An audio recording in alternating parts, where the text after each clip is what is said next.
indirectos, ¿sí? Como lo estuvimos viendo en la clase anterior. No es más que un numerito entero. Todo archivo y todo directorio en Linux va a tener un número de inodo. El inodo no es más que una estructura de datos almacenada en bloques de disco que puede estar en forma jerárquica, descentralizada y puede estar distribuida y diseminada por todo el disco, teniendo en cuenta los bloques indirectos que nos permiten justamente esta posibilidad, y que a medida que va pasando el tiempo el archivo pueda ir creciendo hasta, bueno, la limitación que tenga el sistema de archivos. Y de alguna forma, la gran ventaja es la optimización que me da con respecto a la memoria RAM. ¿Por qué? Porque no es necesario que yo tenga todos los índices, sino que cuando abro el archivo se abre solamente el inodo, que es en realidad el que tiene el contenido de los atributos y los distintos punteros a disco, y a medida que voy necesitando voy trayendo ya sean los bloques o los bloques indirectos que tienen el índice hacia los bloques directos. Entonces, de esta manera, al ser jerárquico, no requiero traer toda la estructura, sino que voy trayendo a medida que voy requiriendo, que voy necesitando. Al igual que cuando va creciendo, o sea, cuando voy implantando, digamos, carga útil, datos en el archivo, se van distribuyendo de acuerdo a los espacios disponibles que tienen en el momento que estoy grabando el disco, ¿sí? Esa es la gran ventaja que nos estaría brindando este inodo en lo que es Linux, ¿sí? Viéndolo desde un punto de vista más gráfico, habíamos visto algo como esto. Teníamos un bloque de disco que tenía, como dijimos recién, tiene sus atributos y tiene sus entradas a los bloques directos. Perdón, en este caso son los 12 primeros bloques o las 12 primeras direcciones de los bloques directos de este archivo, en lo cual cada uno de ellos está apuntando a un bloque de datos. O sea, acá tengo la carga útil de mi archivo, ¿sí? Aquí es donde está la información de ese archivo. Entonces, en este caso, bueno, va colocando las direcciones de cada uno de esos bloques. Si no le alcanza con estos 12 bloques que tenemos, va a saltar a la necesidad de una entrada a un bloque indirecto, porque no es un bloque que esté apuntando directamente a bloque de datos, sino que es un bloque que lo que tiene es entradas con direcciones a bloques directos de datos, ¿sí? A bloques directos de datos. Entonces, ahí empezamos de nuevo. Fíjense, en este caso está en el bloque, acá me indica que está en el 50, entonces yo tengo un puntero al bloque 50. Cuando me ubico en el bloque 50, bueno, empiezo a registrar datos. Cuando empiezo a cargar datos, bueno, busco el primer bloque disponible, me encuentro con que el 49 está disponible, entonces acá en esta entrada voy a poner el número 49. Después busco el siguiente no lo tengo disponible porque el 50 no está disponible porque lo estoy usando justamente para este indirecto, para este bloque indirecto. Después está libre el 51 según esto, entonces ahí registra el 51 y así sucesivamente hasta llegar, bueno, a todos los bloques que sean necesarios hasta que se termina, ¿no? Cuando culminó la cantidad, acá estamos haciendo alguna referencia, digamos, estos números no siempre son iguales, cuando se culmina con el bloque indirecto simple, nos encontramos con que a lo mejor necesitamos un bloque doblemente indirecto, donde ya ese tiene un puntero hacia un bloque doblemente indirecto, porque en realidad no va a apuntar a bloques de datos directos, sino que apunta a otros bloques que son bloques indirectos simples. Estos sí son los que ya van a apuntar directamente a los bloques de datos. Entonces, ¿esto qué me da? La posibilidad de seguir creciendo, ¿sí? De seguir creciendo y seguir agregando datos a medida que se van requiriendo, sea el bloque donde esté disponible, no importa, lo va a poder ir agregando en estas entradas, ¿sí? Al igual que el triple indirecto, ¿sí? Donde tenemos un caso similar que apunta un triple y apunta cada una de las entradas a un bloque doblemente indirecto y cada uno de ellos apunta a un bloque indirecto y así apuntan al bloque de datos. Bueno, obviamente así sucesivamente, esto crece hasta que se terminan justamente todas las direcciones que tiene el bloque triplemente indirecto y tengo ocupado todos los doblemente indirectos y todos los simplemente indirectos, teniendo un tamaño máximo de archivo dependiendo del sistema de archivo. Ahí tengo que ver cuál es el tamaño de bloque, hay que ver la cantidad de bits que tiene cada palabra, ya vamos a ver qué es lo que es, Bueno, hay variables que hay que tener en cuenta para saber justamente cuántas entradas puede haber en cada uno de estos, ¿sí? Como por ejemplo, vamos a ver este caso, ¿sí? Donde se nos da una primer casuística, ¿sí? Tenemos bloques de discos que pesan 1 kilobyte. O sea, cada uno de esos rectangulitos que veíamos recién, cada uno de esos rengloncitos, cada uno de los rengloncitos, no, cada uno de los rectángulos grandes, cada uno de estos, ¿sí? Este es un K, todo es un K porque es un bloque de disco, este es otro K, este es otro K, este es otro K, según esto. ¿Por qué? Porque esto me está diciendo que los bloques de disco pesan 1 kilobyte cada uno. Y manejamos direcciones de discos de 32 bits.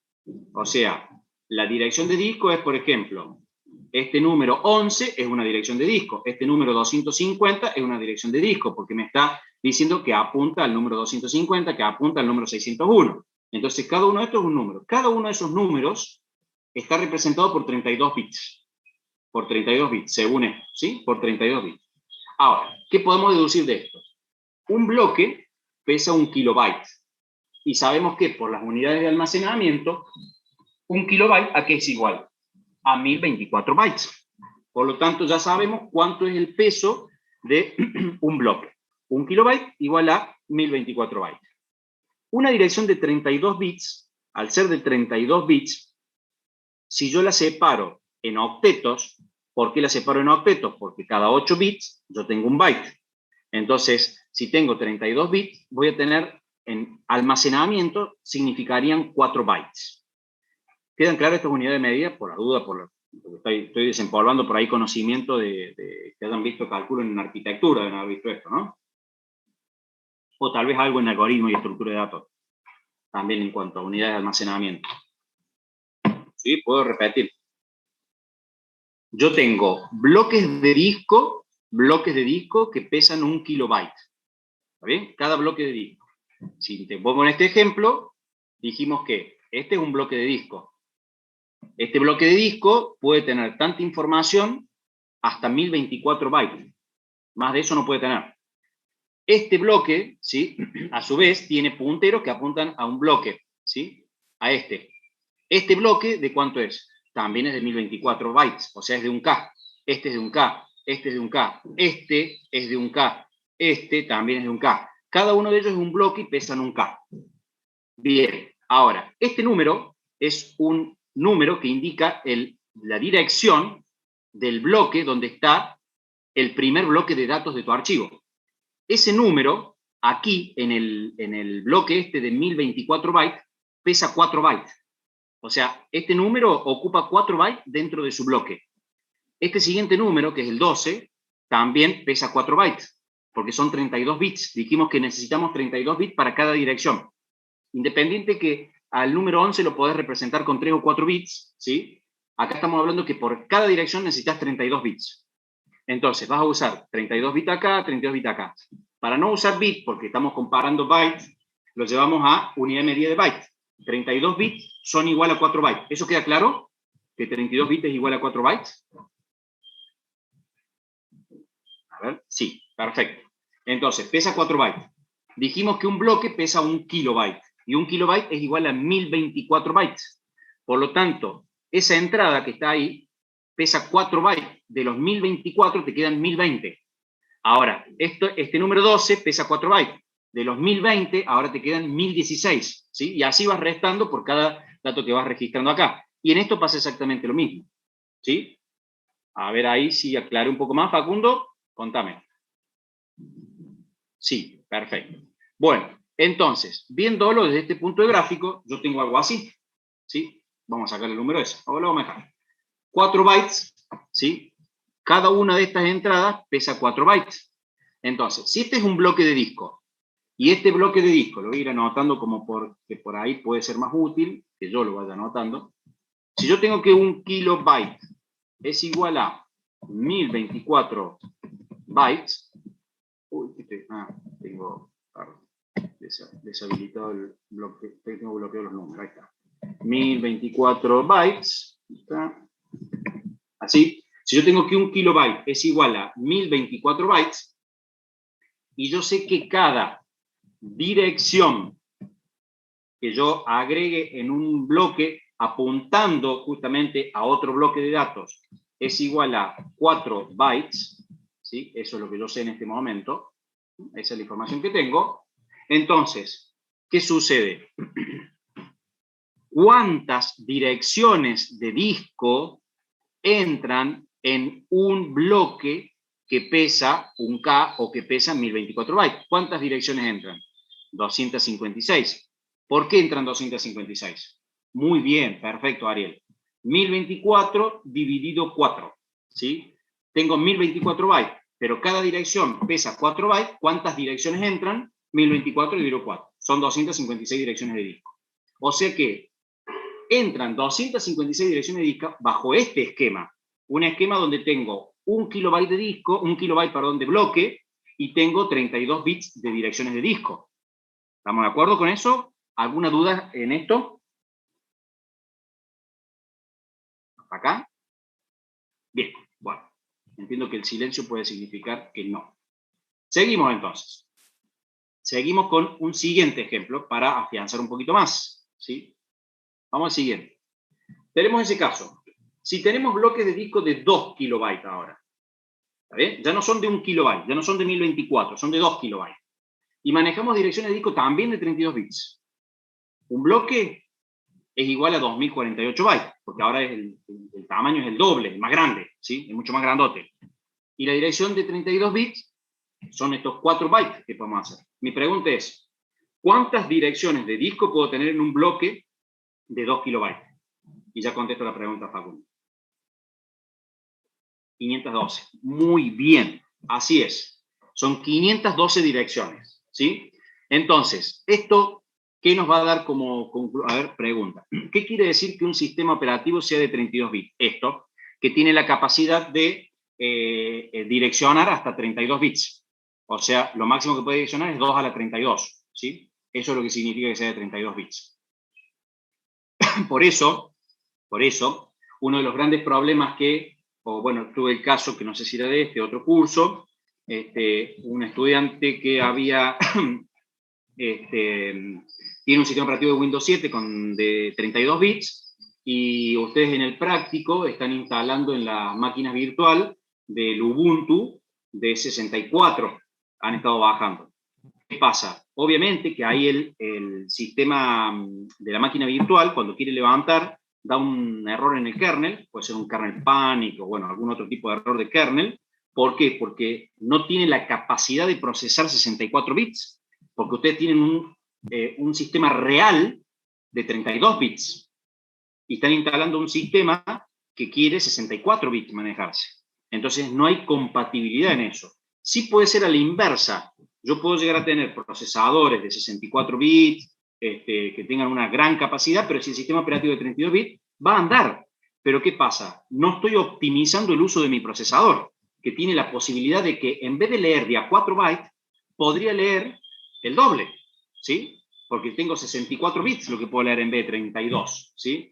Entonces, si tengo la capacidad de leer más cantidad, me conviene poner siempre el sistema operativo que vaya en consistencia y en congruencia con lo que tiene el procesador, que es lo que soporta el procesador, ¿sí? Los procesadores vienen de 32, vienen de 68, son todos de 64, ¿sí? Entonces, en mi sistema operativo conviene que sea 64 bits. Que sea 64 bits es que tiene la capacidad de direccionar y de leer hasta 32 bits. O sea, tiene que separar la información en pedazos de 32. En cambio, de la otra forma, tiene que separarlo en pedazos de 64. ¿Por qué? Porque el procesador también va a tener la capacidad de leer esa cantidad.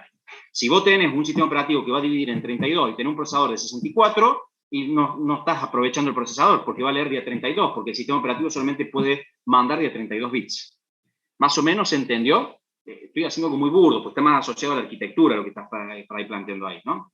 Que lo preguntó Facu. Bien, bueno, entonces, hoy en día muchas empresas están invirtiendo en la creación de micros del tipo ARM. Sí, sí, sí, digamos, hay otras arquitecturas, hay otras arquitecturas en las que, pero digamos, ya te vas a un nivel más industrial, o bien lo estás planteando vos, más empresarial, ¿sí? Y tenés, o sea, pero en realidad todo lo que es tipo ARM es porque está muy asociado a el IoT, ¿sí? Está muy asociado a esto de la posibilidad... Denme un segundo, están justo golpeando acá. A ver si puedo sacar. El IoT está muy asociado justamente a automatizar, a la automatización, y por ahí necesitas muchas de estas herramientas que permitan otras, o sea, o que estén adaptadas a ese tipo de equipamiento, ¿sí? Por ejemplo, yo siempre pongo el caso de, a mí me tocó ver un sistema de Siemens, de un... denme un segundito, por favor.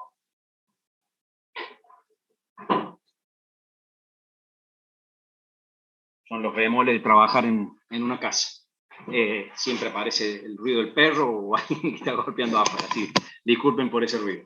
Bueno, entonces, lo que planteo es que cuando vos recaes en eso, probablemente esas arquitecturas son más flexibles para sacar nuevas modificaciones sobre ello. En cambio, en procesadores como Intel o AMD es mucho más complejo, digamos, y por eso se saca y se lleva a una gama muy particular. Pero son distintas posibilidades, son arquitecturas, ¿sí? Estamos hablando de arquitectura. Velocidad de 32 bits por milisegundo. Bueno, sí, estás hablando de eso, ¿sí? Digamos, todo depende de la cantidad de bits que tiene. O sea, no es lo mismo que vos puedas, a ver, ustedes mismos, ¿sí? Ustedes mismos, por ejemplo, yo les podría indicar de que cuando programen, algunos van a poder hacer 50 líneas por día y otros van a hacer 10 por línea, 10 por día, ¿sí? Entonces, si vos me planteas, y bueno, si yo tengo que optimizar mi sistema y necesito aquel que pueda hacerme más por día, ¿sí? 50 por día, en el procesador, ¿qué voy a hacer? Y lo mismo, es exactamente lo mismo. En el procesador vas a ver que te pueda leer hasta 64. Si podés 64 por milisegundo, y es mejor que 32 por milisegundo, porque es más rápido. Bueno, a eso hacemos referencia. Bueno, sí, esto está asociado también a eso. Nomás que acá estamos viéndolo en almacenamiento, estamos viéndolo en el sistema de archivos. Estamos viendo lo que ocupa en espacio, no estamos viendo proceso, que es lo que cuando lo llevamos a 32 bits por milisegundo, estamos yendo a una velocidad de que la que puede llegar a procesar el procesador. Estamos yendo a la cabeza, al cerebro de una máquina, ¿sí? En ese caso. En esto no, estamos en almacenamiento, estamos parados en otro lugar. Por eso, como resumen de esto, podemos plantear que las direcciones en un bloque van a depender de las variables que son el tamaño del bloque y la cantidad de bytes de la dirección. No es lo mismo que sean 32 bits, que sean 64 bits, y no es lo mismo que sean 2 kilobytes el tamaño del bloque, que sea 1 kilobyte el tamaño del bloque, ¿sí? Entonces, la cantidad de direcciones que van a entrar van a depender. Por eso recién yo le decía, decía 250 el ejemplo anterior, pero no necesariamente son 250, depende de qué, y depende de estas variables. Yo tengo que conocer estas variables, y de acuerdo a estas variables yo voy a saber cuántas son las direcciones que puedo almacenar en un solo bloquecito, ¿sí? Bien, eso es un poco con repaso, no sé si hay alguna pregunta, alguna duda, porque esto ya me salgo de Inodo, como ya lo vimos la semana pasada, vimos toda la estructura y nos adentramos un poquito más. Ahora la idea es adentrarnos en NTFS. Esto hasta acá era un repasito de Inodo, ahora vamos por NTFS. Si hay alguna duda más, o ponen audio o escriben, no hay problema, ¿sí? Bien, en este caso vamos a adentrarnos a lo que es NTFS, a ver características, implantación y lo que es la MFT. La semana pasada les di las características y arranqué, digamos, les dije que les iba a dar eso como característica, como para ir un poco más rápido, para poder hoy ir un poco más rápido, porque hoy necesito llegar a un momento donde vamos a trabajar con números y que, bueno, puede ser la parte que les complejice un poquito más. En este caso, la recuperabilidad es una de las características importantísimas de NTFS, al igual que la tolerancia a fallos. Yo esas dos les doy bastante importancia y es algo que han hecho un cambio muy fuerte cuando pasamos de FAT a NTFS, porque acá tengo la posibilidad de que el sistema se pueda recuperar de algún fallo y además me da cierto servicio como para poder tolerar ciertos fallos en particular, ¿sí? Como por ejemplo la rotura de un disco, la caída de un registro o la inconsistencia en algún registro y que pueda detectarlo y resolverlo. Veamos qué es la recuperabilidad y qué está asociado con esto de los registros de transacciones, ¿sí? Es como en realidad utiliza un concepto, y Linux también lo utiliza, por lo menos hasta X2 lo utilizaba, X3 también lo utiliza, X4 no le ha ido, pero creo que también utiliza todo lo que es el concepto de bitácora. La bitácora es, de alguna forma, es saber lo que vas haciendo, ¿sí? Tal vez me denota mi edad, pero en Viaje a las Estrellas, ¿sí? Quien vio Viaje a las Estrellas, en Viaje a las Estrellas ellos marcaban siempre la bitácora. La bitácora era, bueno, dejaban registrado todo lo que había sucedido.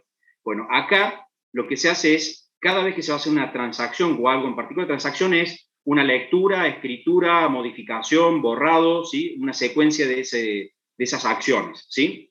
Cuando se va a hacer eso, normalmente se genera una bitácora donde se deja registrado lo que se va a hacer y después se implanta la acción. O sea, cuando la acción se terminó por completo, entonces yo voy y puedo borrar ese registro que he dejado, porque yo ya sé que ya quedó registrado correctamente. En este caso, la idea de la recuperabilidad está asociada a la seguridad. ¿Por qué? Porque está asociada a garantizar la integridad del sistema de archivos. ¿Qué es la integridad? La integridad es uno de los pilares de la seguridad conjuntamente con otros dos, que son la disponibilidad y la confidencialidad. La integridad hace relación a que el dato sea íntegro, que el dato no sea alterado por quien no puede ser alterado. O sea que, en este caso, que el sistema de archivos no sea modificado por personas no autorizadas. O, si quieren verlo de la otra manera, es que solamente esté autorizado quien realmente se le permite, mejor dicho, que pueda modificar quien realmente está autorizado, ¿sí? Eso hace referencia a la integridad, ¿sí? Entonces, en la integridad, una de las maneras de garantizarla es con las transacciones atómicas. Vamos a ver qué son estas las transacciones atómicas. Por ejemplo, en el caso de un fallo, este sistema, en el disco, que tenga la posibilidad de ver cuál es la transacción que dio la falla y pueda a lo mejor replicarla para que quede correctamente grabada, o que en caso que dio falla, se pueda volver para atrás sin que quede algo inconsistente, o sea, que los datos no queden íntegros. Esto se usa mucho en el sistema de archivos con base de datos. Cuando usamos base de datos, porque en la base de datos yo lo que hago es consulto un sistema, pongo los datos, por ejemplo, quiero registrar los datos de ustedes en el sistema académico, pongo el legajo, el DNI, el nombre, el apellido y pongo grabar. Ahí estoy poniendo, primero tuve que recuperar o traer a lo mejor un registro, hacer la modificación, y hasta que yo no grabe y me asegure de que toda esa transacción se llevó correctamente, hasta que no se llevó correctamente, yo el registro de transacción, o sea, el duplicado de lo que quiero hacer, no lo voy a borrar. O sea, dejo por las dudas la transacción durante un tiempo hasta que el sistema me diga que se grabó correctamente. Cuando me dice que se grabó correctamente, entonces yo ya puedo borrar la transacción. ¿Por qué? Porque ya está garantizado que se grabó. Ahora, si en la grabación ocurre una falla, entonces esta posibilidad o esta unidad de registro de transacción me permite replicarlo para que se pueda volver a registrar el dato y se grabe de forma total el dato que yo quería. Un ejemplo, cuando ustedes están trabajando en Word y se les corta la luz, o cuando están trabajando en Word y se les acabó la batería normalmente la batería de la notebook, si tienen bien configuradas las notebooks, van a hacer un guardado previo, pero si no, supongamos que se les corta, cuando ustedes reinician el equipo, ¿qué pasa? Esa información no fue grabada. Entonces hubo un registro de transacción que manejó este caso la aplicación, que es el Word, donde el documento lo dejó por ahí preservado, cosa de que si se llegaba a cortar, lo último que estuviste trabajando quede resguardado en algún lugar y vos puedas recuperarlo. Bueno, el sistema de archivos hace lo mismo con los archivos cuando uno está haciendo el grabado, el grabado o modificaciones de archivos, y no hablo de los archivos que usamos nosotros en sí, sino también hablo de los archivos del sistema operativo, que está manipulando permanentemente el sistema operativo. Entonces, tiene que mantener esto que se denomina registro de transacciones pendientes. Registro de transacciones pendientes. Cuando se completa de esa manera, exitosa, que ya sabemos que se grabó, que me asegura y me garantiza esa grabación, entonces recién ahí es que yo voy a eliminar el registro. O sea que una de las grandes posibilidades es esta, ¿está bien? Ahora, yo les dije recién, la aplicación genera eso. ¿Por qué? Porque en realidad el sistema de archivo lo hace para el propio sistema de archivo. Y esto es lo mismo que se utiliza en las aplicaciones. La mayoría de las aplicaciones contempla esto también de la posibilidad de recuperarse ante algún tipo de fallo, como planteaba recién el mismo Word, que lo puede hacer, ¿no?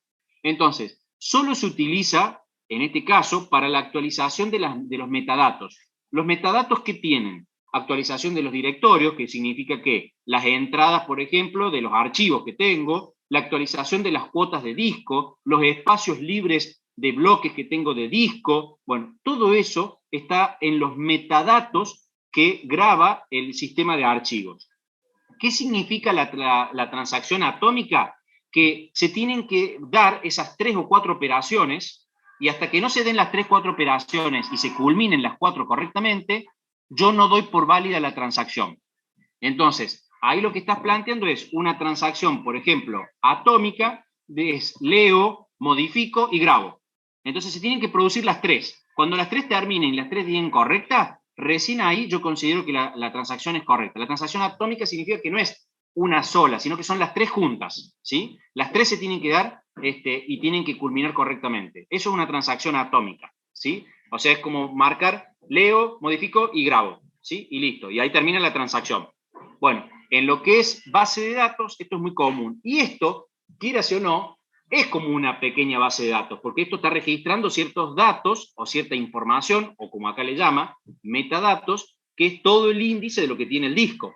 Entonces, es una base de información requerida para poder levantar nuevamente el sistema de archivos, ¿sí? Eso es con respecto a la recuperabilidad.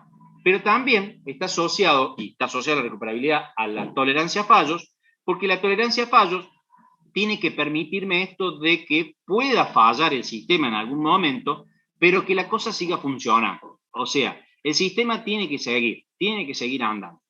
Pero para eso, normalmente no, perdón, sí o sí vamos a necesitar redundancia. La redundancia es esto de poder tener prácticamente duplicada, triplicada, cuadriplicada las cosas. O sea, parte de lo que yo tengo que asegurar, ¿sí? Y vamos de nuevo al concepto de seguridad en el sistema de archivos, en este caso, es que mi sistema tiene que seguir funcionando y por lo tanto mi sistema de archivos tiene que tener la posibilidad de ser redundante. El sistema de archivos, para ser redundante, requeriría que si se me acaba el medio de almacenamiento, tenga otro medio de almacenamiento. O si el medio de almacenamiento falla, tenga otro medio de almacenamiento que me salga al rescate. Entonces, para eso, los sistemas actuales, ya algunos sistemas operativos de red y hardware, placas de redes particulares que traen controladoras de hardware particular para lo que se llama RAID de disco, que es un arreglo de discos, es un conjunto de discos. Yo puedo poner, por ejemplo, 3 discos y utilizar lo que se llama un RAID 1. Después, más adelante, en una unidad, vamos a ver lo que son los RAID y las distintas categorías de RAID. Pero un RAID 1 lo que hace es copia espejo. O sea, que cuando ustedes graban un archivo, si tienen 3 discos y tienen una controladora de disco que tiene la capacidad de manejar un arreglo de disco y están usando la categoría RAID 1, lo que hace es, el mismo archivo lo graba en los 3 discos. O sea que hace una grabación en paralelo, en 3 discos. ¿Qué ventaja tengo? Si se me rompe un disco, todavía me quedan 2 con la misma información. Por lo tanto, el cliente o mi usuario ni se va a enterar de que ese disco se rompió, ¿sí? O sea, él va a seguir trabajando sin problema. Sin embargo, yo lo que tuve fue una precaución, fui precavido y pude invertir en la redundancia. Y ahí hay una palabra importante, inversión. Para nosotros esto es una inversión. ¿Por qué? Porque hacemos que el sistema siga funcionando y por lo tanto se puede ver reflejado de algún modo de manera monetaria el hecho de que siga continuando el sistema. Pero normalmente quienes deciden las cuestiones de compra económica, para redundancia, te van a preguntar, pero escúchame, vos vas a comprar 3 discos de 1 tera, vamos a tener 3 teras. No, no vas a tener 3 teras, vas a tener 1 tera, porque no va a tener 3 teras, va a tener 1 tera, pero lo va a tener triplicado. ¿Y qué ventaja tiene? Y va a tener la información 3 veces repetida. ¿Y para qué la quiero repetida? ¿Para qué me haces gastar en 2 discos el vicio? Porque si se te rompe uno, sigue ganando el otro. Entonces, quien tiene que poner el dinero muchas veces no comprende por qué la necesidad de la redundancia. Entonces, ¿qué hay que hacer? En ese caso hay que lograr llevarlo a números de moneda. ¿Qué es lo que pasaría si el disco se rompe y el sistema no está disponible? Eso es lo que hay que llevarlo. Entonces, uno, ¿qué es lo que dice? Mira, Si el disco no está disponible y tu cliente no puede acceder, no podemos registrar los datos de facturación porque mientras está usando el sistema, o sea, para usar el sistema, solamente registro la facturación cuando se usa el sistema. Y si el sistema no se usa, no hay facturación. Por lo tanto, cada minuto de tu cliente, ¿cuánto vale? ¿Vale 15 pesos? Bueno, suma la cantidad de clientes que no vas a poder tener en ese momento porque el disco duro falló. Entonces hay que intentar de llevarlo a un número económico, un número de números, de tal forma que las personas que ponen dinero puedan entender que esto es un beneficio, es una inversión y no un costo, no un gasto. ¿Está bien? Es difícil, pero tenemos que lograrlo, tenemos que lograrlo. No solamente la redundancia en esto. A ver, el disco está hermoso, tenés RAID de disco, divino. Se te cortó la luz y te quedaste sin la máquina. O sea, fíjate vos cómo al sistema de archivo también lo afecta no solamente el hecho de que se te rompa físicamente el medio de almacenamiento, sino que agentes externos dejen de funcionar y hagan que también falle tu acceso al disco. Por lo tanto, el acceso al disco atenta a la disponibilidad. Si yo no puedo acceder a mi disco, no lo tengo disponible, no tengo posibilidad de facturarle a mi cliente. Por lo tanto, ¿qué tendré que hacer? Y poner una UPS. Pero una UPS no me alcanza, porque la UPS me da la posibilidad durante un periodo de tiempo muy, muy corto, hasta que se acaba la batería, que normalmente está hecho para qué, para dos cosas. Si tenés la posibilidad de que lo podés apagar al sistema, bueno, está hecho para que cuando se corte la luz vos te enteres y te dé el tiempo para apagar el sistema de forma normal. En un Windows, inicio a apagar, en un Linux con línea de comando sería un halt, algo que te permita apagarlo de tal manera que no se rompa el sistema de archivos. En cambio, en un sistema donde yo tengo que asegurar de que siga funcionando, te da el tiempo y la posibilidad de que arranque el equipo que se llama, no me sale ahora, ayúdenme, a ver, la máquina, son los bugs de los lunes de la mañana, que siempre le digo a mi cabeza que tengo los bugs de los lunes de la mañana. El generador eléctrico, ahí está, ahí me salió, el generador eléctrico, un generador eléctrico, si yo lo tengo, ¿cómo funciona? Normalmente no es que se corta la luz y arranca el generador eléctrico, porque hasta que el generador eléctrico arranca, hubo un corte que no lo pude solventar. Para eso se usa el UPS. Entonces, se corta la luz, la UPS empieza a trabajar dándome batería suficiente para que arranque el generador eléctrico y luego el generador eléctrico alimenta, ¿sí? Alimenta a la red eléctrica para que todo siga funcionando normalmente. Pero la idea del UPS es justamente el cambio de lapso entre el generador eléctrico y la red eléctrica que viene del proveedor, en este caso de EPEC, ¿sí? Entonces, es para eso que me sirve. ¿Y qué ventaja tengo con un generador eléctrico? Y bueno, que utiliza algo con combustión, utilizará gas, no sé, utilizará gasoil o nafta, y que cuando se va acabando yo le puedo ir cargando más y el motor sigue funcionando y yo sigo teniendo electricidad para los equipos que sean necesarios. Entonces, eso también es parte de lo que tengo que tener en cuenta. O sea, fíjense usted, al sistema de archivo está hermoso, pero si el sistema de archivos por algún motivo se llega a corromper, perdemos toda la información del disco. En este caso, la redundancia de disco es la que me da la posibilidad de que esto pueda prevalecer en el tiempo. Pero para que no se me corte la luz de cuajo, así como estamos planteando, necesito estos entes externos que me permitan colaborar con esta otra pata de la seguridad, que es la disponibilidad, que la cosa siga funcionando y siga estando, ¿sí? Bien, bueno, que el sistema siga funcionando es el objetivo justamente de la tolerancia a falla. Ahí vemos, por ejemplo, 4 discos, en este caso, digamos, los 4 discos pueden ser, como le dije, RAID 1, RAID 5, RAID 6, ya veremos más adelante qué significa cada uno y cómo funcionan para poder entender los distintos arreglos que podremos llegar a tener.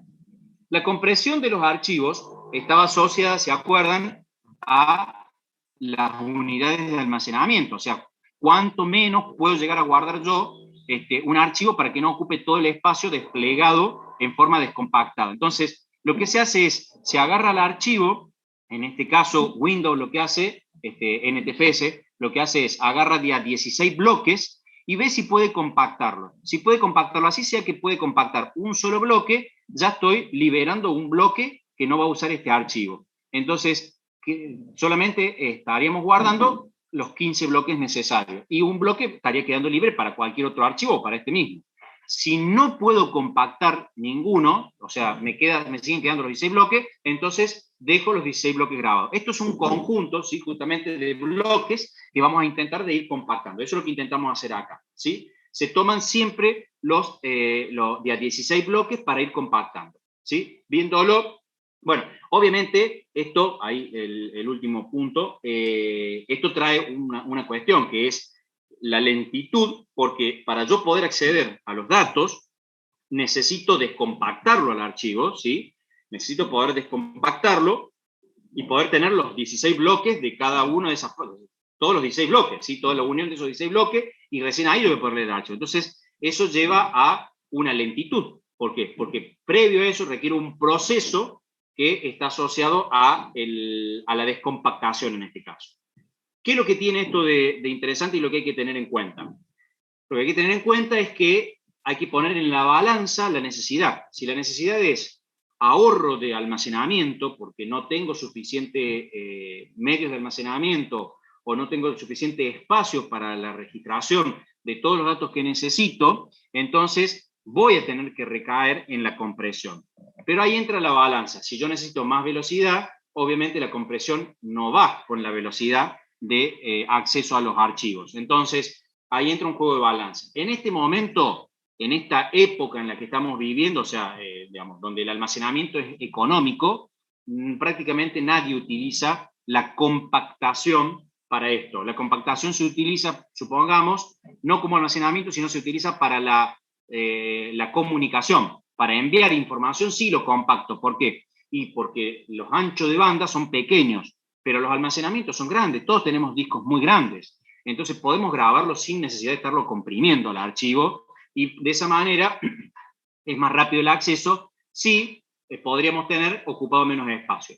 El sistema operativo me da la posibilidad de decirle que él compacte todos los archivos si yo quiero, y a medida que voy grabando, lo que va haciendo es compactando antes de grabarlos. Pero eso, vuelvo a insistir, lo que hace es agregar lentitud. ¿Por qué? Porque tiene que compactar y descompactar, compactar y descompactar. Y eso es un proceso que, quiera o no, va a hacer que sea más lento, ¿sí? Bien, eso es con respecto a la compresión. Si lo vemos desde un punto de vista del archivo, nosotros acá tenemos un archivo que tiene, por ejemplo, 48 bloques, ¿sí? 48 bloques. Esos 48 bloques yo agarro de 16. Entonces, me encuentro con que agarré los primeros 16 bloques, y los primeros 16 bloques los pude compactar en 8. En 8. O sea que mi archivo, fíjense, mi archivo empieza de alguna forma viéndolo descontextualizado. O sea, si yo lo saco al archivo del sistema de archivo y lo veo solito, mi archivo empieza en una dirección 0 cualquiera y llega hasta la dirección 7, después empieza en la 8, llega hasta la 23, después empieza en la 24 y llega hasta la 31. O sea que en realidad mi archivo va del 0 al 31, o sea, pesa 32 bloques, porque el 0 también sería un número, ¿no? O sea, entonces pesa 32 bloques. Mi archivo pesa comprimido 32 bloques. ¿Sí? Si yo lo descompacto, debería pesar 48. ¿Por qué pesa 32 bloques? Bueno, porque pude compactar los primeros 16 y los últimos 16 también los pude compactar. Los pude compactar en 8. Ahora, en el disco, cuando yo lo grabo en el disco, las direcciones son las siguientes. Se grabó porque encontró libre el bloque 30 y de ahí pudo grabar los siguientes 8 bloques compactados. Entonces grabó del 30 al 37, luego grabó del 40 al 55. Pero acá no lo grabó compactado, sino que lo grabó sin compactar porque está grabando los 16 bloques enteros. Y después tengo del bloque 85 al bloque 92, donde también tengo la posibilidad de ver que se grabó compactado esos 8 bloques, ¿sí? Esos bloques que van del 24 al 31 para el archivo, del 24 al 31 para el archivo, pero en el disco están grabados en el bloque 85 y el bloque 92. ¿Alguna pregunta acá, alguna duda? Y avísenme, digamos, estoy en un sector, pero no tengo otro sector de la casa donde se sienta menos el ruido ese que se siente por ahí de fondo. Pero avísenme si se entendió cómo se compacta. Agarró los 16 y lo puedo compactar en 8, ¿sí? Entonces, en vez de ocupar 48 bloques, va a ocupar 32 bloques, ¿sí? ¿Estamos de acuerdo hasta acá? Sí, perfecto. Bueno, si lo vemos, cómo se graba esto, ¿sí? Esto compactado y todo, cómo se ve en realidad en el sistema de archivos de Windows, en NTFS. En NTFS todo se graba en lo que se llaman registros de la MFT. La MFT, si se acuerdan, ya lo vamos a repasar también en unos segundos, pero la MFT era la Master File Table. Era una tabla maestra que tenía justamente la dirección de todos los bloques, de los archivos, o sea, tengo qué archivo y qué dirección de bloque de datos tengo de cada archivo en el cual está el dato real del archivo, ¿no? Porque la MFT era como un índice, solamente como un índice. En este caso, vamos a ver en particular, este registro. Este registro, tenemos información estándar, nombre de archivo, acá está el nombre, acá hay unos atributos, hay un montón de atributos de datos aquí, pero toda esta información que está acá, por ahora no le vamos a dar ninguna relevancia, ni se la vamos a dar prácticamente en toda nuestra unidad. Sí me interesa cómo es la numeración y cómo es que se puede entender esto en el registro. Este sería el índice de mi archivo. Sería, entre comillas, como el inodo en Linux, pero esto estamos en Windows, estamos en NTFS. Sería como un inodo, ¿sí? Acá, ¿qué es lo que estoy viendo? Primero, esto que se llama encabezado, si miran el archivo que tenemos arriba, me indica que el archivo ocupa en realidad desde, el primer numerito 0 es un índice, simplemente decirme que el primer bloque empieza en 0 y el último termina en el 47. ¿Pero por qué termina en el 47? Porque acá me está diciendo, el primero me indica un índice en este conjunto. Esto es un conjunto. Esto que vemos acá 048 es un conjunto. El primero es un índice y el segundo me indica la cantidad de bloques que ocupa el archivo.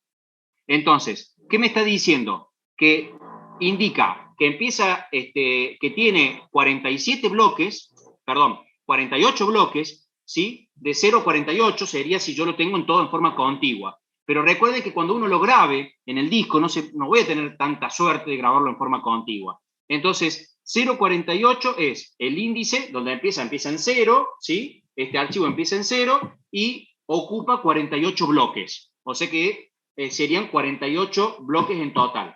Si fuesen, por ejemplo, bloques de un K, estamos diciendo que este archivo pesa 48K, ¿sí? Si fuesen bloques de datos de un K.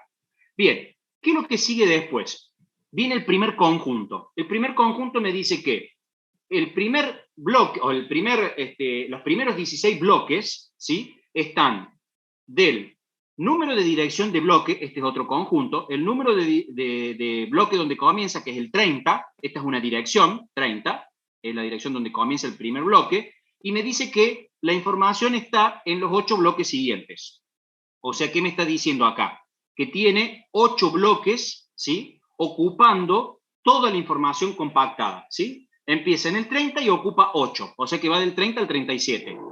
El siguiente, que dice 0,8, son la cantidad de bloques que le falta para completar los 16. O sea, acá pongo el espacio libre, entre comillas, que estoy ganando, ¿sí? Entonces, el registro me dice, mirá, vos estás ocupando en datos del 30 al 37, ¿sí? O sea, estás ocupando 8 bloques. Pero sabe que cuando lo descompactes, este siguiente conjunto me dice que cuando lo descompacte voy a necesitar 8 bloques más. Esto no está dejando o sea, fíjense que acá no estoy guardando un puntero a bloques. Simplemente es un índice que me está diciendo la cantidad, el 0 ese es un índice, que en este caso no me dice mucho, es un 0, pero esto sí me está diciendo que voy a necesitar 8 bloques cuando tenga que descompactar este conjunto. El siguiente me dice que el archivo sigue en el bloque 40 y tiene 16 bloques. Tiene 16 bloques. Eso quiere decir que va del 40 al 55. Como dijimos que esto compactaba de 16 bloques, esto quiere decir que este conjunto no está compactado.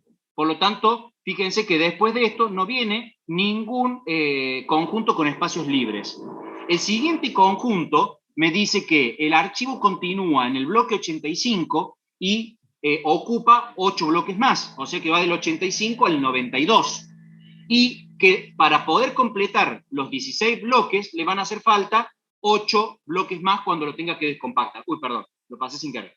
8 bloques más cuando lo tenga que descompactar. Entonces, esto es un registro nada más, donde tengo los punteros, este puntero 30 apunta a este 30, este puntero 40 acá al 40, y este puntero 85 acá al 85. O sea, lo que estoy apuntando es a bloques de datos de disco. Después el número que le sigue en el conjunto es la cantidad de bloques que ocupa desde ese, por ejemplo, desde el 40 hasta el 55. ¿Por qué? Porque son 16 bloques desde el 40 en adelante. O sea, 16 bloques es lo que va a estar ocupando porque no está compactado. En cambio, cuando está compactado me dice en dónde está el pedazo compactado y cuántos bloques me van a hacer falta cuando lo descompacte, ¿sí? Que es el espacio libre en realidad que es lo que ha liberado. En este caso, simplemente le está diciendo que ha liberado 16 bloques. O sea que de 48K nuestro archivo pasó a pesar en el disco 32K. Pero cuando se descompacte, tiene que volver a ocupar 48. Perdón, sí, 48, porque es lo que necesitamos para poder leerlo desde la aplicación que lo requiera o el mismo sistema de archivo cuando lo necesite descompactar para poder leer su contenido. Bien, ¿se entendió? Más o menos. Ahora lo vamos a aclarar, ahora lo vamos a ver un poco más, pero ya no en compactación, sino vamos a ver cómo es que se genera este registro, ¿sí? Van a ver que no es nada complicado, pero bueno, como le dije antes, lo que se convierte por ahí complicado en NTFS es cuando empezamos a trabajar con los números, ¿sí?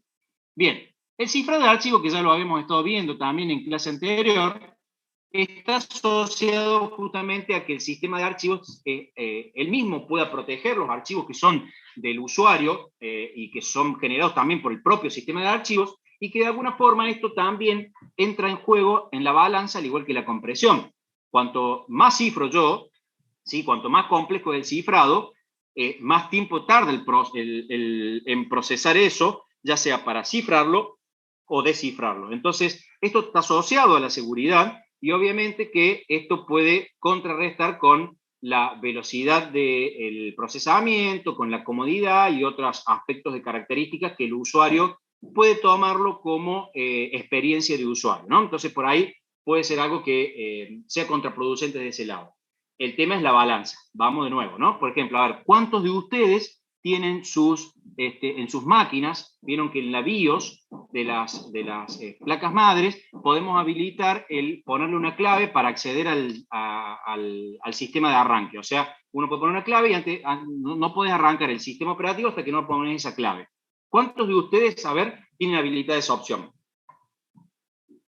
A ver, que significa que si yo les robo la máquina y prendo la máquina, me va a pedir una clave, y si no pongo la clave no voy a poder accederlo.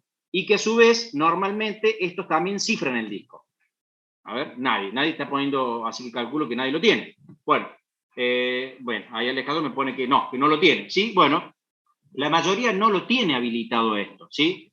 Sí, es un PIN, pero no un PIN del sistema operativo para entrar al sistema operativo en sí. Es un PIN para acceder al sector de arranque y traer el sistema operativo, que es algo que te lo permite poner la BIOS, ¿sí? Bueno, son contados con los dedos de la mano. Y muchos lo habrán puesto o lo habrán heredado porque alguien se los dio. Pero la pregunta es, ¿realmente lo pusieron adrede para darle más seguridad?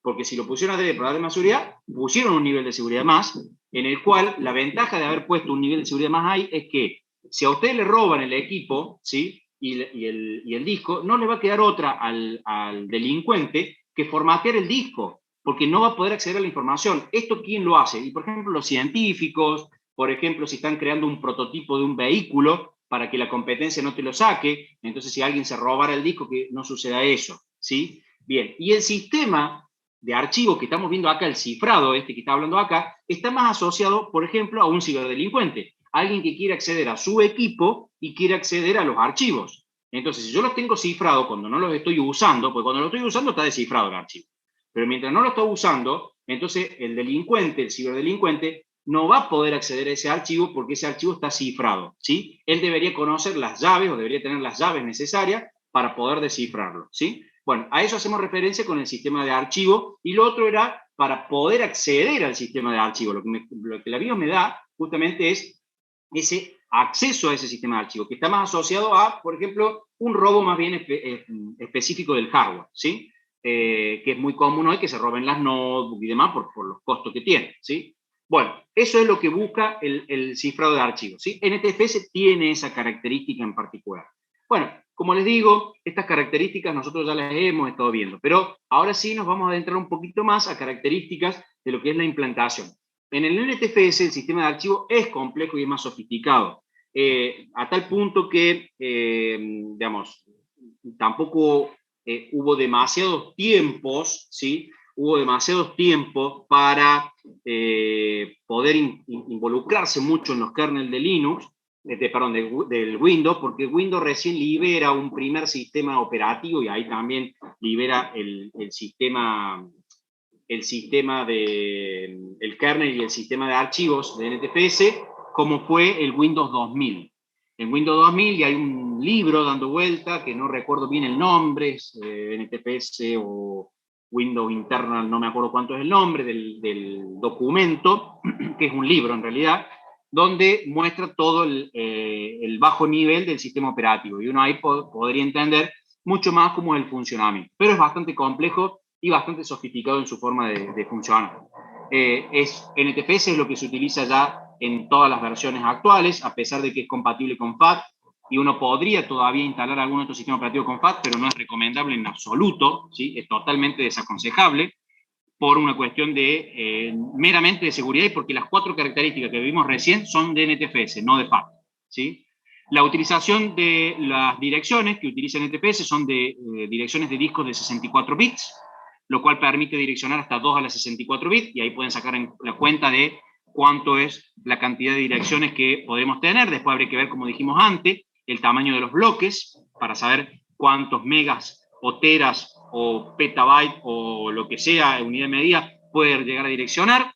Y otra de las características es que permite nombres de archivos muy largos, hasta 255 caracteres, y las rutas que permite, o sea, estamos hablando rutas de directorios, donde nos vamos pasando de un directorio al otro hasta llegar al archivo que queremos, permite hasta unas 32.700 caracteres.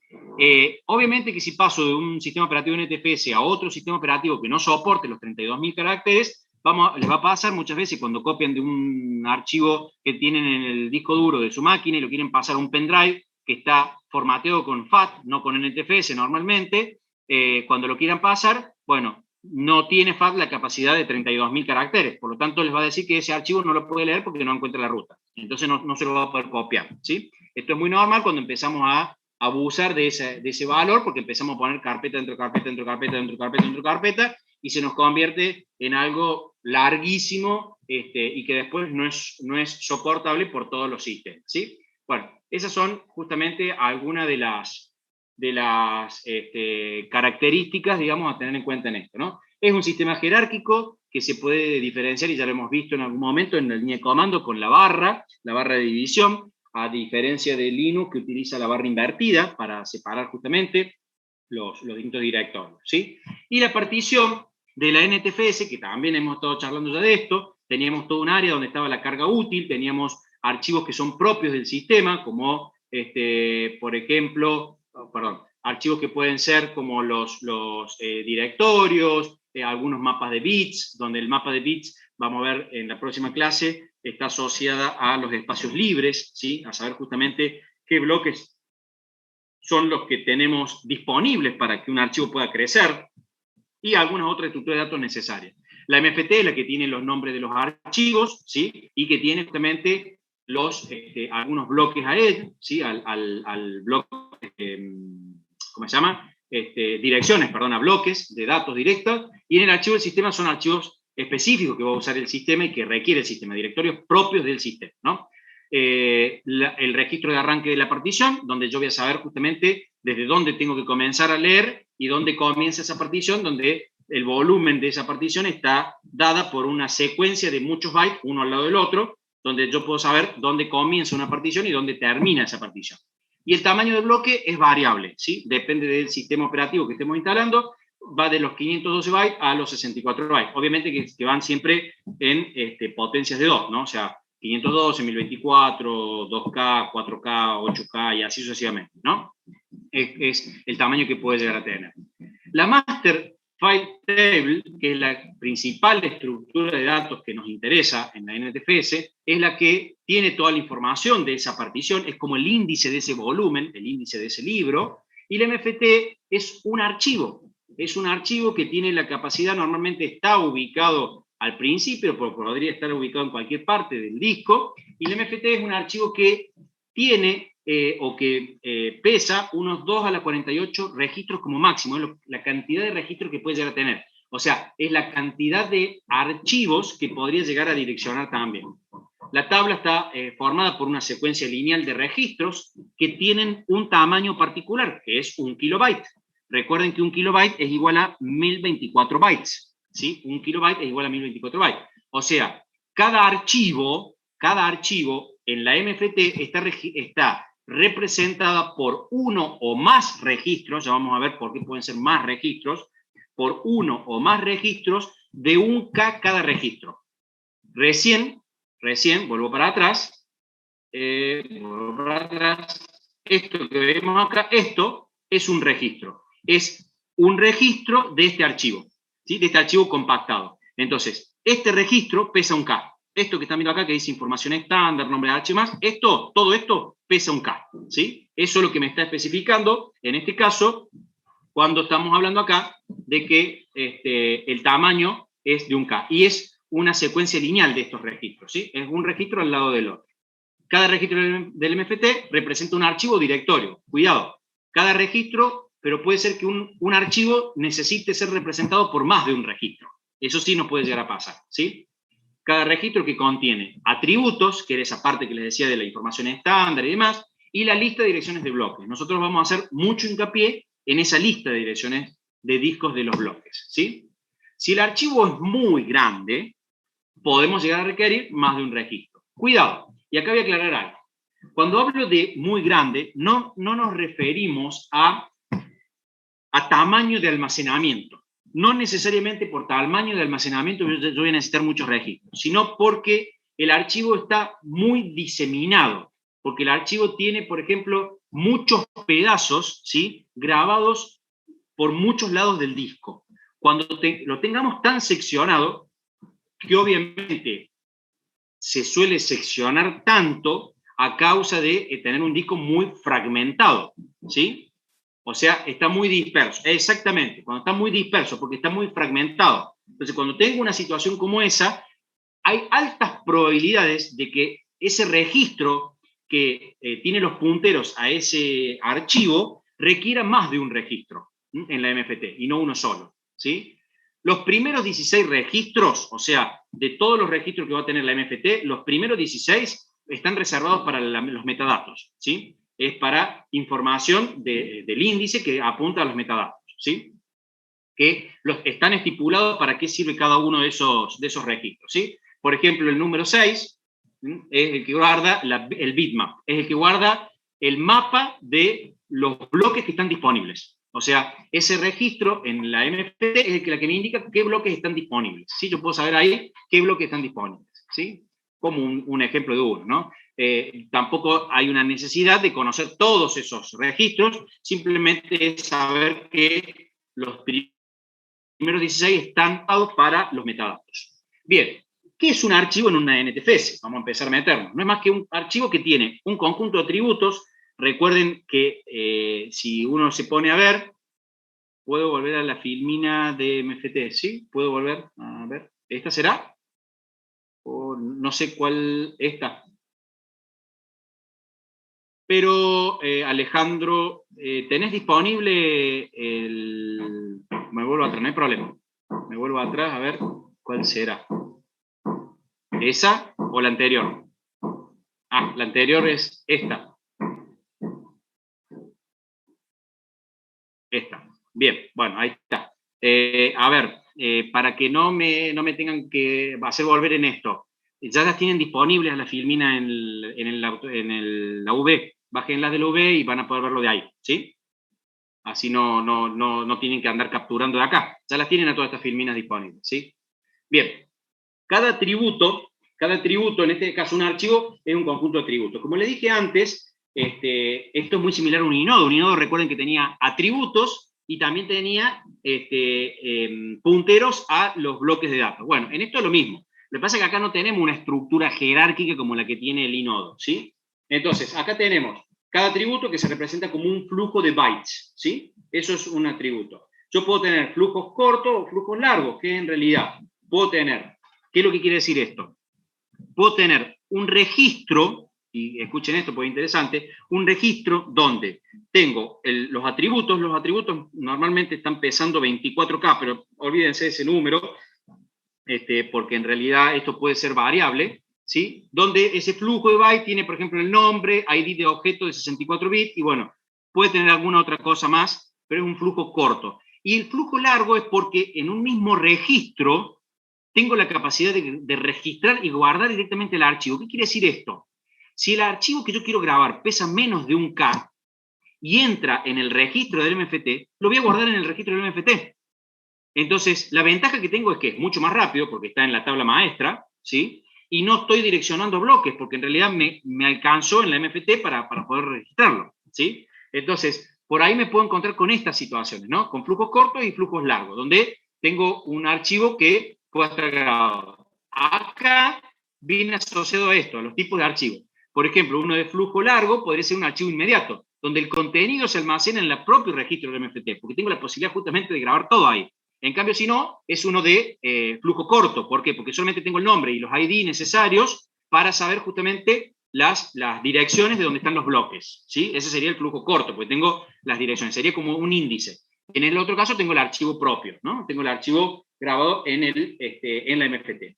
Los otros son los archivos normales, donde justamente asigno en forma consecutiva, ¿sí? Donde yo puedo decir un archivo que lo tengo que grabar y tengo la suerte de que lo puedo grabar en forma contigua. Entonces, es un archivo normal, donde yo grabo y digo, bueno, empieza en tal bloque y termina en tal bloque, ¿sí? O mejor dicho, empieza en tal bloque y ocupa tantos bloques, pero son todos bloques contiguos. Todos bloques contiguos, un bloquecito al lado del otro, ¿sí? Bueno, eso es justamente la posibilidad de los archivos normales. Los otros, los dispersos y muy dispersos, están asociados a, bueno, los conjuntos de bloques que requiere ese archivo. Por ejemplo, en un caso va a requerir que, como está tan fragmentado mi disco, voy a tener muy disperso mi archivo. Entonces, voy a tener los primer pedazo del archivo, va a estar del bloque 15 al bloque 50. La segunda parte va a estar del bloque 60 y va a ocupar 16 bloques. La tercera parte va a estar en el bloque 78 y va a ocupar 8 bloques. Bueno, eso sería un archivo que es disperso, pero que entra en un registro. Y un archivo muy disperso es cuando un archivo requiere más de un registro del MFT. Requiere más de un registro de MFT. ¿Dónde qué voy a tener en ese registro de MFT? Voy a tener esos conjuntos de bloques necesarios y voy a tener un puntero al siguiente registro para saber dónde continúa el índice de mi archivo. ¿Qué tanta capacidad tiene el MFT? 2 a la 48. Es dinámica, es decir, que si se amplía a medida que lo va necesitando. La MFT, la tabla maestra Facundo, tiene hasta 2 a la 48. Ese es el tamaño máximo que tiene el archivo. Por lo tanto, puede llegar a tener un archivo que pese 2 a la 48 como máximo, ¿sí? Eso es lo que podemos tener. Ahora, el registro, ¿sí? El registro de MFT, por eso no sé si tu pregunta apunta a la MFT en sí, a toda la tabla puede tener, toda la tabla es el conjunto de todos los registros. La tabla puede tener 2 a la 48, ese es el tamaño máximo. Ahora, un registro puede tener 1K, ese es el máximo tamaño que puede tener, 1K, ¿sí? 1K de direcciones, no es 1K el tamaño del archivo, es 1K de direcciones, ¿sí? El archivo puede tener el tamaño que me dé el sistema operativo. Ahora, 1K, ¿qué pasa? Si en 1K no te entraron todas las direcciones de los bloques, vas a necesitar un segundo registro. Entonces vas a tener más direcciones de apunte de bloque. Sería como agregar bloques indirectos, vamos a llamarle, pero en realidad no es tan indirecto, porque acá tenés un registro que tiene un puntero al siguiente registro. Se van haciendo como si fuese una lista enlazada de registros, ¿sí? Para un archivo en particular. Eso es para un archivo. ¿Está bien? Contesté tu pregunta, Facundo, donde decías qué tanta capacidad tiene el MFT, si es dinámica, y es decir, si se amplía a medida que la va necesitando. La MFT puede tener hasta 2 a 48, ese es el tamaño que va a tener. Obviamente va a ir creciendo en la necesidad que requiera, ¿sí? Pero hasta 2 a la 48 es el máximo. Sí, es fijo, el tamaño es fijo, 2 a la 48. Más de eso no puede tener. ¿Está bien? Más de eso no puede tener. Ese es el tamaño máximo que puede tener la tabla maestra, ¿sí? Bien. Bueno, entonces tenemos tipos de archivo, es el mismo en todos los sistemas. ¿A qué te referís en todos los sistemas? Si es NTFS, Si es NTFS de 64 bits, que es lo que soporta, 64, sí, cuando salga un NTFS de 128 cambiará la historia. Sí, sí, sí, 2 a la 48 sería la cantidad de direcciones posibles. La cantidad de archivos, ¿sí?, que podés tener. La cantidad de direcciones, ¿sí?, la cantidad de direcciones te la da los 64 bits. ¿Vamos? La cantidad de direcciones te la da los 64 bits. 2 a la 48 es la cantidad de archivos que podrías llegar a tener, ¿sí? O mejor dicho, el tamaño máximo de tu archivo podría llegar a las 248, ¿sí? El tamaño. O sea, vos no podés ocupar todo el espacio del disco, pero en realidad hoy en día 2 a la 48 excede tu terabyte. Así que tranquilamente podrías con un archivo ocupar todo el disco, si querés. Esto está para unidades de medida, lo vimos la semana pasada, para el exabyte, ¿sí? La unidad de medida que puede llegar. Bien, exacto, claro, bien. Bueno, veamos entonces un archivo disperso. Recién vimos un archivo compactado, que estaba disperso también, ¿sí? Pero era un archivo compactado. Ahora vamos a ver un archivo que queremos grabar, no lo estábamos compactando en este caso, es un archivo, pero que se va a grabar en forma dispersa, ¿sí? Fíjense, bueno, toda la primera parte del registro, como le dije antes, está asociada a atributos y demás, que no nos interesa cuánto pesa. Nosotros vamos a suponer, vamos a poner como ejemplo, para poder entender la parte numérica, que la información de estándar, el nombre de registro, el encabezado ese de registro, pesa 0, ¿sí? Pesa 0, vamos a suponer así. Entonces, el primer encabezado que tenemos de nuestro archivo, ¿sí?, de nuestro registro, ¿sí?, nos dice lo siguiente. Dice que tiene un índice que va de 0 a 9, o sea que tiene 9 bloques, ¿sí? O sea, del 0 a 8. Si yo lo veo, lo saco a ese archivo del sistema de archivo y lo pongo sobre la mesa, tiene de 0 a 8, o sea, tiene 9 bloques. Eso es lo que ocupa. Eso es lo que me dice esto. El primer número, un índice. El segundo número, cantidad de bloques que ocupa. Bien, ahora, esos 9 bloques, ¿cómo están implantados en el disco? Estos que siguen acá, los siguientes conjuntos, por eso ven esa línea de puntos. Esta línea de puntos significa que el 20 y el 4 son un conjunto. Este conjunto que vemos acá, 24, me dice lo siguiente. Me dice que el archivo comienza en el bloque 20, ¿sí?, en el bloque 20, que es este bloque de datos, y que ocupa 4 bloques más. Entonces tiene el 20, el 21, el 22 y el 23. ¿Qué pasa? Se ve que del 24 en adelante estaba ocupado, entonces el sistema de archivo dijo, che, acá pude grabar 4 nomás, y me está pidiendo que grabe 9 en total. Me faltan 5 por grabar. Entonces encontró que en el bloque 64 había disponibilidad. Entonces grabó. ¿Cuánto grabó? Y grabó 2 bloques, el 64 y el 65. Y se encontró con que recién lleva 5, le faltan todavía 3. Llegó hasta el 80, y en el 80 encontró que de vuelta estaba libre. Entonces el 80 está libre y grabó, y encontró 3. Listo, grabó los 3. Entonces, ¿cuántos conjuntos necesitó para poder registrar al archivo en el MFT? Necesitó 3 conjuntos. Estos 3 conjuntitos necesitó hacer para grabar este archivo disperso, ¿sí? Estos conjuntos en el registro van a tener un peso. Ahora vamos a ver justamente cuánto pesa cada uno de esos conjuntos, ¿sí? Entonces, recuerden que esto tiene un limitante, que el MFT, el registro de MFT, tiene como máximo 1024 bytes, o sea, 1 KB es lo máximo que puede tener. Entonces, vamos a suponer el siguiente ejemplo. Recuerden que cada una de estas direcciones, cada uno de estos números que ven acá, pesa 64 bits. Entonces, yo les voy a poner esto, ¿sí? Las direcciones son de 64 bits. Vamos a suponer que un disco está dividido en bloques de 1 kilobyte. ¿Está bien? O sea, todo el disco dividido en bloques de 1 kilobyte. ¿Esto qué quiere decir? Que un bloque pesa 1 kilobyte, ¿sí? Y por lo tanto, si yo tengo que grabar un archivo de 3 kilobytes, va a ocupar 3 bloques, ¿sí? Bien. Ahora, primer caso. Dice, ¿puede un archivo de 10 megabytes almacenarse en un único registro del MFT? O sea, un archivo de 10 megabytes que está grabado en forma continua. Yo lo voy a grabar y me encuentro con que el disco no está defragmentado, no tiene fragmentos. Cuando me pongo a grabar, lo empiezo a grabar desde tal bloque y ocupa tanta cantidad de kilobytes, ¿sí? Y lo grabo. Entonces, la primera pregunta es, ¿puede un archivo de 10 megas almacenarse en un único registro del MFT? El registro pesa 1 kilobyte. ¿Qué les parece a ustedes? No, me dice Lautaro. A ver, ¿qué opina el resto?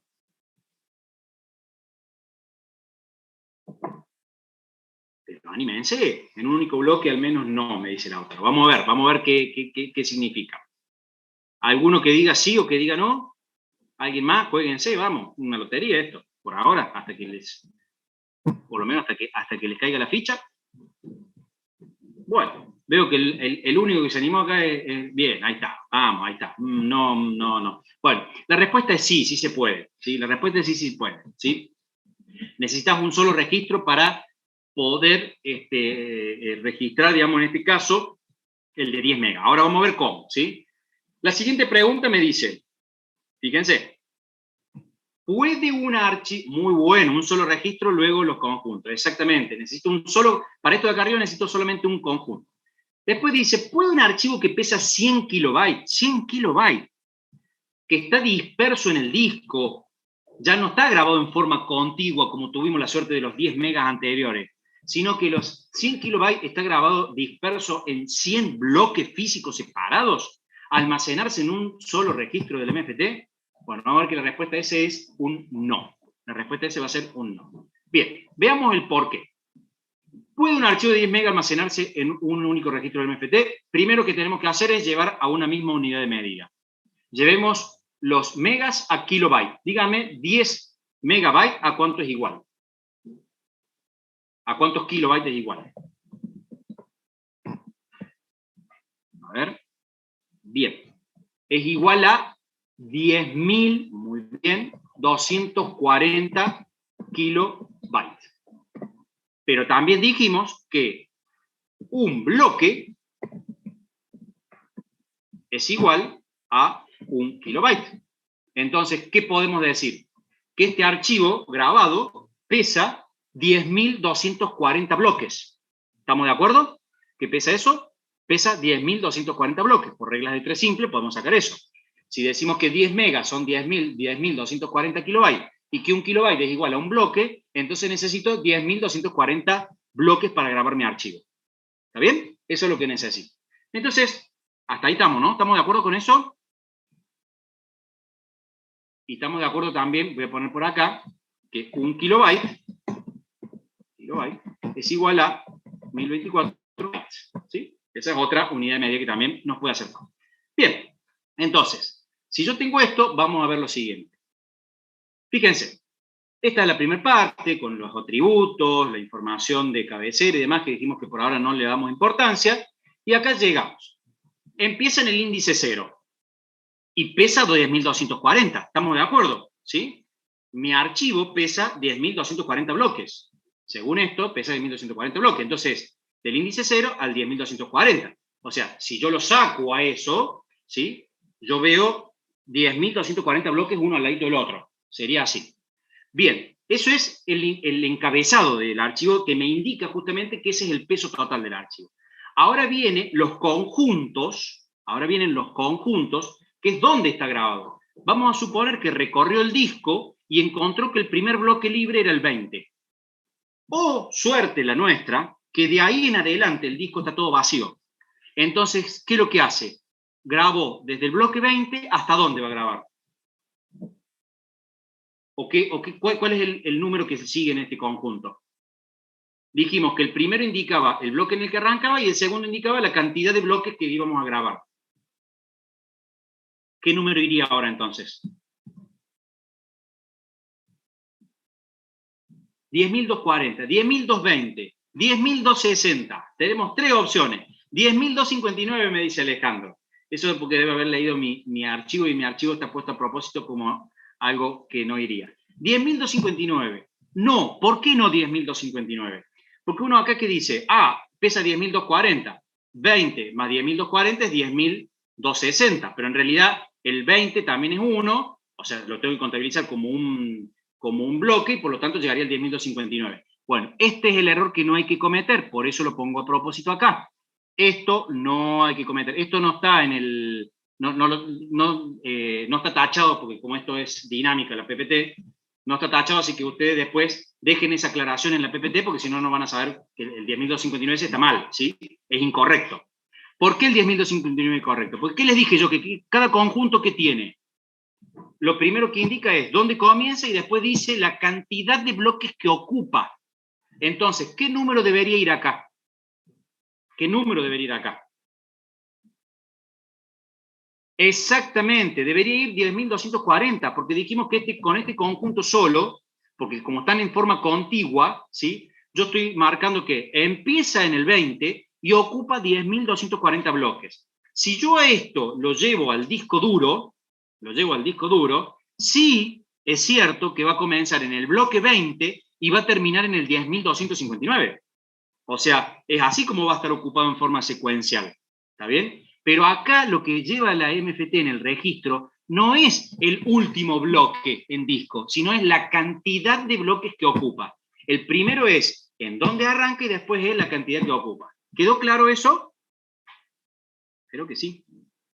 Bien, ahora, siguiendo con esto, después tenemos que, bueno, esto pesaba un K, recuérdense que era un K lo que pesaba el registro de MFT. Entonces, lo más seguro es que esto está disponible, ¿sí? Veamos el por qué. Nosotros dijimos que cada conjunto tiene dos direcciones. La primera dirección, que en el caso de los conjuntos, me indican el bloque en el que arranca y el otro me indica la cantidad que ocupa. Este, que es el encabezado, me indica un índice y me indica la cantidad que ocupa todo el archivo, ¿sí? Entonces tengo que este número está representado por 64 bits y este otro también está representado por 64 bits. Entonces, mi pregunta es, un conjunto, ¿cuántos bytes equivalen? Porque si son 64 y 64, esto da 128 bits, ¿correcto? 128 bits. Si son 128 bits, ¿a cuántos bytes equivalen los 128 bits? A ver, ¿a cuántos bytes equivalen 128 bits? 16. 16, correcto. 16 bytes. 128 bits. Recuerden que cada byte está constituido por 8 bits. Entonces lo único que hacer es 128 dividido 8 me da 16. O sea que cada conjunto pesa 16 bytes. ¿Qué significa? Este archivo de 10 megas requirió un registro en la MFT que pesa 32 bytes. ¿Por qué? Los 32 del encabezado este, que es el encabezado del archivo total, y los 32 del conjunto para indicar los bloques que están direccionados. O sea que necesité 32 bytes en un registro de 1024 bytes, que tiene el registro. Recuerden que un registro es de 1 kilobyte. Por lo tanto, usé solamente 32 bytes para direccionar al archivo de 10 megas. ¿Sí? O sea que es un archivo que no está disperso. Esa es la ventaja que tiene este archivo. No está disperso. Veamos en este otro caso, vamos a meternos en otro ejemplo. Voy a borrar esto, ¿sí? Y me voy a meter, perdón, acá con el ratón, ahí está. Me voy a meter en el otro ejemplo. El otro ejemplo hablaba de un archivo de 100K, ya no de 10.200K, sino de 100K. Pero este tiene la particularidad de que no están grabados en forma contigua. Están grabados en 100 bloques totalmente separados uno del otro. Entonces, veamos qué es lo que pasa con esto. Ahora me está cayendo la ficha. Al estar demasiado fragmentado y con el ejemplo de los 32, podés superar lo mencionado. Ahora vamos a ver el caso ese, Gabriel, ¿sí? Fíjate, en este caso el registro tenemos que la primera parte dijimos que no nos interesa, los atributos y demás, lo ponemos con peso 0. El archivo va de 0, ¿sí? De 0 y pesa 100 bloques. Esta es la cantidad de bloques que pesa, 100 bloques. Esto, si yo saco el archivo del sistema de archivos, yo voy a ver 100 bloques uno al ladito del otro, ¿sí? Yo lo podría ver así, si lo saco, le extraigo cada bloquecito y lo pongo uno al lado del otro, son 100 bloques lo que tengo, ¿sí? Eso es lo que tengo. El problema es que para grabar el primer bloque tuve que buscar en el disco el primer espacio libre. Bueno, acá recorrí el disco y me encuentro también, bueno, digamos, hagan de cuenta que se encontró con el primer bloque libre, que es el 20, podría haber sido el 50, el 30, es un ejemplo nada más. Se encontró con el primer bloque libre, que es el 20, y tenía disponible un solo bloque, o sea, el 20, era el único que estaba disponible. Listo, grabó el primer bloque ahí. Ahora me faltan 99 bloques todavía grabar. Entonces, ¿qué hizo? Agarró, recorrió y se encontró con que en el bloque número 32 encontró un bloque libre también. Entonces grabó el bloque 32. Y así sucesivamente siguió. Llegó al 16.581 y se encontró con que ahí también tenía un bloque disponible. Y así fue grabando. ¿Sí? Fue grabando bloque por bloque. Pero fíjense el registro, qué es lo que pasa. Nada que ver con el registro anterior.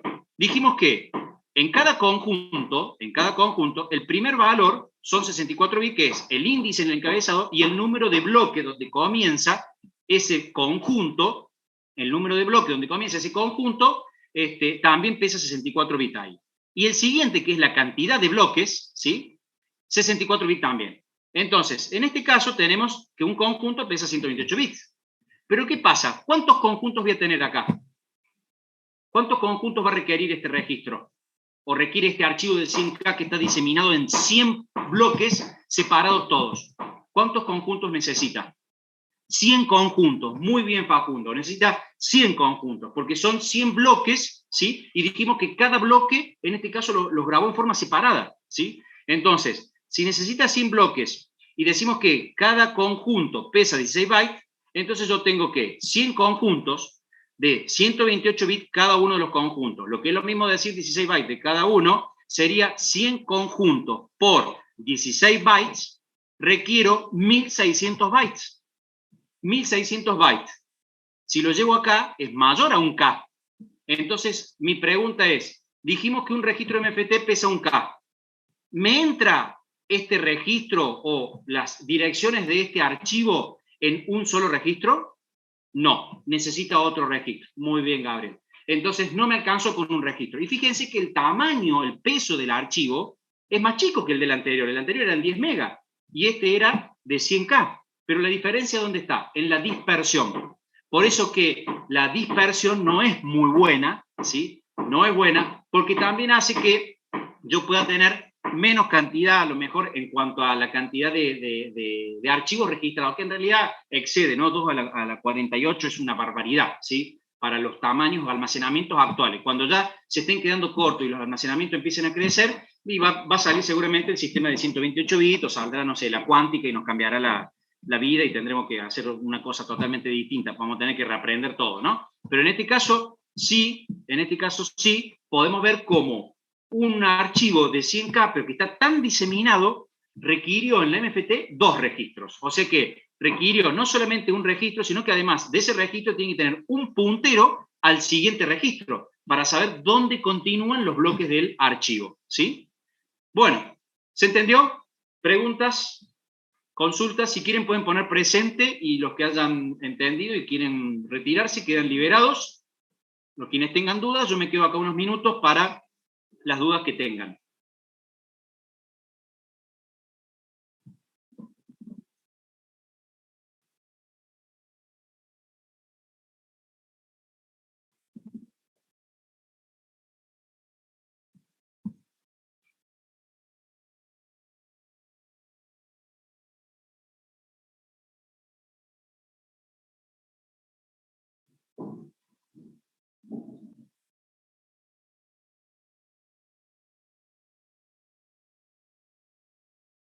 Bueno, gracias, Gabriel.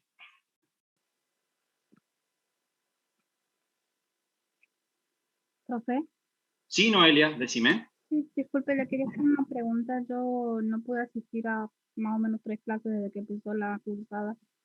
¿Eso me va a influir en la presencialidad? No sé si usted está tomando los presentes.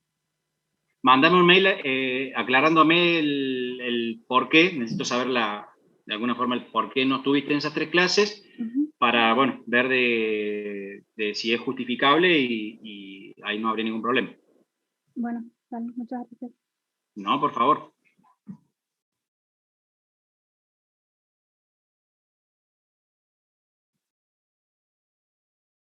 Bueno, muchas gracias, gracias.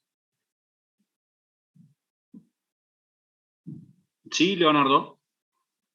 Pusiste, profe, no sé si para alguna pregunta. La próxima clase seguimos con archivos. La próxima clase terminamos con archivos, sí. Es la última clase y cerramos archivos. Cerramos la unidad 2. Mi mail, ahí le paso mi mail, cómo no.